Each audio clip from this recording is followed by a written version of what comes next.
what were your challenges? I mean, what were you struggling with? I mean, there's the light coming through, but inevitably that shows the dark more. What were the issues that you were really struggling with? Have you got a week we can sit down Yeah, talk? we'll just play it in fast forward mode. Fast forward, okay.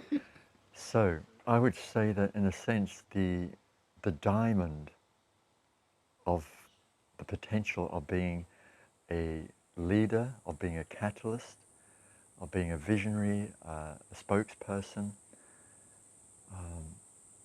for a new paradigm was being forged.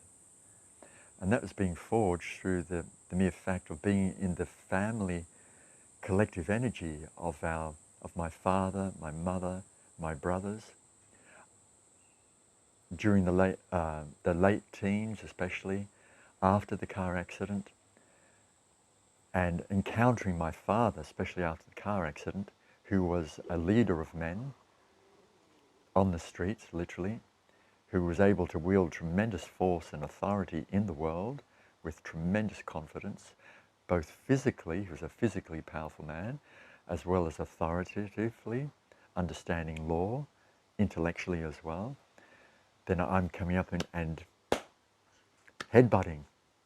It's like a young warrior headbutting the old warrior.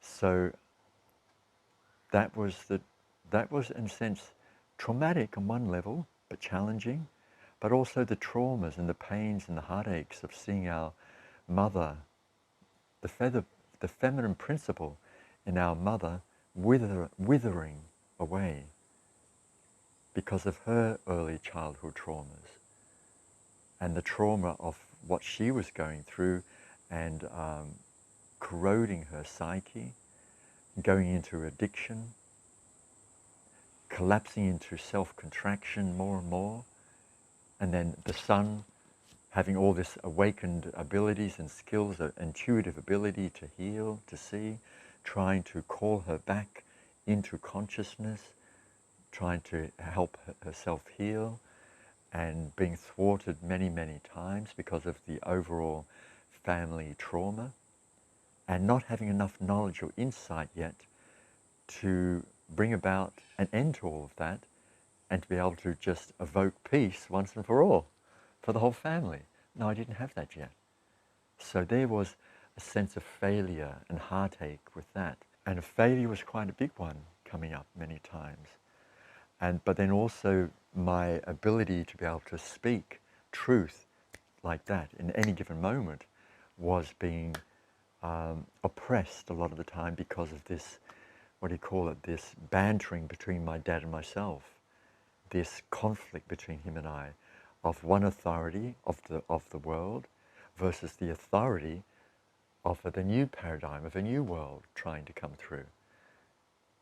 And yet my dad was also a rebel in his own right. However, this was what was happening. So to this very day, it's been guiding me.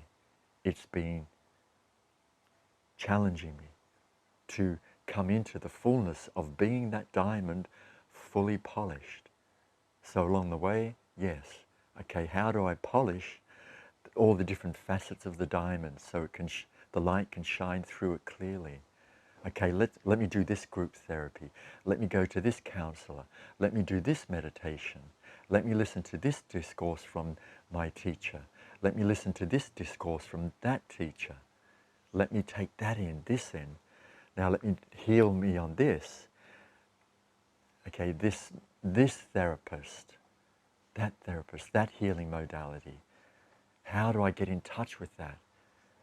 That complete confidence to speak the truth no matter what, and to stand in that with complete confidence that I am this, no matter what comes at me. Yes, I am to speak this now because this is what I am, this is who I am. But it's amazing, it also has served its purpose. All of that seemingly sense of difficulty and struggle with coming out of that, you say the caterpillars, what do you call it? The chrysalis. Yeah, coming out of that chrysalis, the struggle in that was necessary. If I had have been forced out of that too soon, I would not have had the strength for the wings of the butterfly then to open up and to be able to have the strength to take flight.